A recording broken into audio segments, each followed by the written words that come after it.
यह डिक्टेशन 90 शब्द प्रति मिनट की गति से दैनिक समाचार पत्र के संपादकीय पेज से है। यदि यह आपको अच्छा लगे तो लाइक, शेयर और सब्सक्राइब अवश्य करें। रेडी। अनेक असमानताओं, विसंगतियों और विरोधाभासों के बावजूद भारत एक सांस्कृतिक राष्ट्रवाद के सूत्र में बंधा है। निर्वाचन प्रक्रिया राष्ट्र को एक ऐसी संवैधानिक व्यवस्था देती है जिससे भिन्न स्वभाव वाली राजनीतिक शक्तियों को केंद्रीय एवं प्रांतीय सत्ताओं में भागीदारी का अवसर मिलता है। परिणामस्वरूप लोकतांत्रिक प्रक्रिया गतिशील रहती है, जो देश की अखंडता एवं संप्रभुता के प्रति जवाबदेह है। देश में मानव संसाधन सबसे बड़ी पूंजी है, लिहाजा यदि बार बार चुनाव की स्थितियां बनती हैं तो मनुष्य का ध्यान बंटता है और समय एवं पूंजी का क्षरण होता है। इस दौरान आदर्श आचार संहिता लागू हो जाने के कारण प्रशासनिक शिथिलता 2-2.5 महीने तक बनी रहती है। फलतः विकास कार्य और जन कल्याणकारी योजनाएं प्रभावित होती हैं। पैरा एक साथ चुनाव के पक्ष में यह तर्क दिया जाता है कि देश प्रत्येक 6 माह बाद चुनावी मूड में आ जाता है। ऐसे में सरकारों को नीतिगत फैसले लेने में तो अड़चनें आती हैं, दूसरे नीतियों को कानूनी रूप देने में अतिरिक्त विलंब भी होता है। यह तर्क अपनी जगह जायज़ है। वैसे भी राजनीतिक दलों की महत्ता तभी है जब वे नीतिगत निर्णयों को अधिकतम लोकतांत्रिक बनाने के लिए अपने सुझाव दें एवं उन्हें विधेयक के प्रारूप का हिस्सा बनाने के लिए नैतिक दबाव बनाएं। ऐसा नहीं है कि एक साथ चुनाव का विचार कोई नया विचार है। वर्ष 1952 से लेकर 1967 तक 4 बार लोकसभा और विधानसभा चुनाव पूरे देश में एक साथ ही हुए। इंदिरा गांधी का केंद्रीय सत्ता पर वर्चस्व कायम होने के बाद राजनीतिक विदेश व भेजा हस्तक्षेप के चलते इस व्यवस्था में बदलाव आना शुरू हो गया। इंदिरा गांधी को राज्यों में विपक्ष की जो सरकार पसंद नहीं आती थी, उसे वह कोई न कोई बहाना ढूंढकर राष्ट्रपति से बर्खास्त करवा देती थी। इससे मध्यावधि चुनावों की परिपाटी बढ़ती चली गई।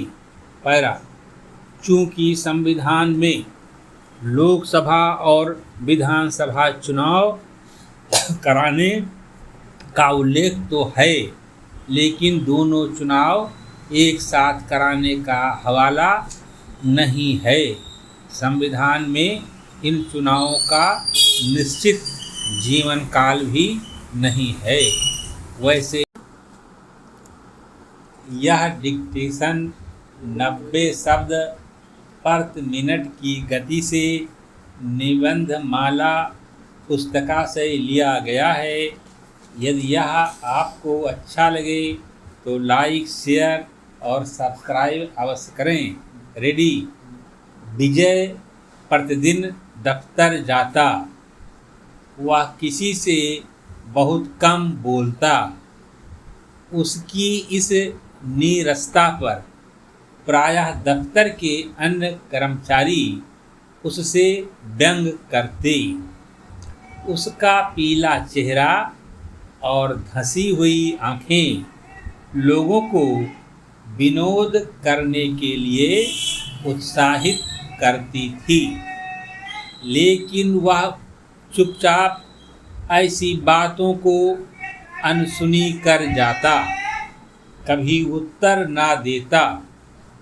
इस पर भी सब उससे असंतुष्ट रहते थे।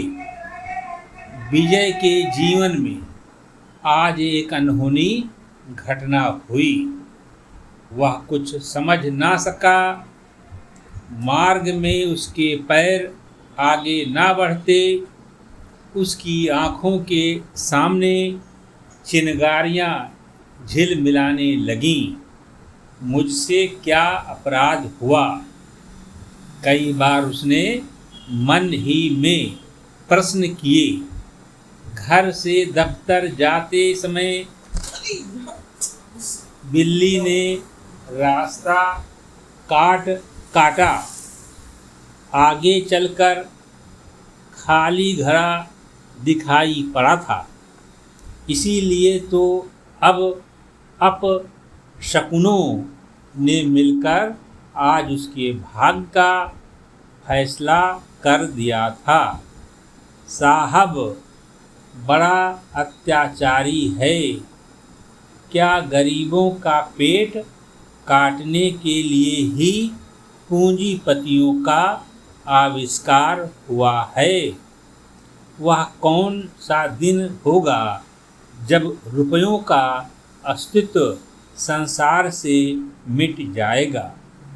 भूखा मनुष्य दूसरे के सामने हाथ न फैला सकेगा।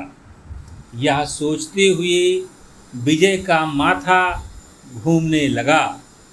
वह मार्ग में गिरते गिरते संभल गया। वह पुनः सोचने लगा कि उसने जीवन में कितनी ही स्त्रियों को विभिन्न रूपों तथा विचित्र परिस्थितियों में देखा है, और आज का यह बिल्कुल साधारण सा अनुभव उसे क्यों ऐसा अपूर्व तथा अनुपम लग रहा है। वह सोच ही रहा था कि फिर उस विश्व विजयिनी ने अपनी सुंदर विस्मित आँखों की रहस्यमयी उत्सुकता से भरी स्थिर दृष्टि से उसकी ओर देखा। वह मन ही मन संबोधित करते हुए कहने लगा, चिर अपरिचिता देवी, तुम मुझसे क्या चाहती हो? तुम्हारी इस मार्मिक दृष्टि का क्या अर्थ है? दैव योग से महाकाल के इस नगण्य क्षण में जिसकी सत्ता महासागर में एक बुदबुदे के बराबर थी, नहीं है। हम दोनों का आकस्मिक मिलन घटित हुआ है और महासागर में बुदबुदे की तरह यह क्षण सदा के लिए विलीन हो जाएगा। तथापि इतने ही अरसे में क्या तुम हम दोनों के जन्मांतर के संबंध से परिचित हो गई? तुम्हारी आँखों की उत्सुकता का कोई मूल नहीं है। मेरी विहिल भावुकता का कोई महत्व नहीं है। महत्वपूर्ण जो कुछ है वह तुम्हारे निकट लेटे हुए व्यक्ति का खर्राटे भरना। गंतव्य तक पहुँचने पर सज्जन की नींद न टूटी और महिला भी सोती रही। महेंद्र की आँखों में एक क्षण के लिए भी निद्रा नहीं थी। वह बीच बीच में अपनी दृष्टि की प्रखर उत्सुकता से उसके हृदय को अकारण निर्मम रूप से बेधती चली जाती थी। समाप्त।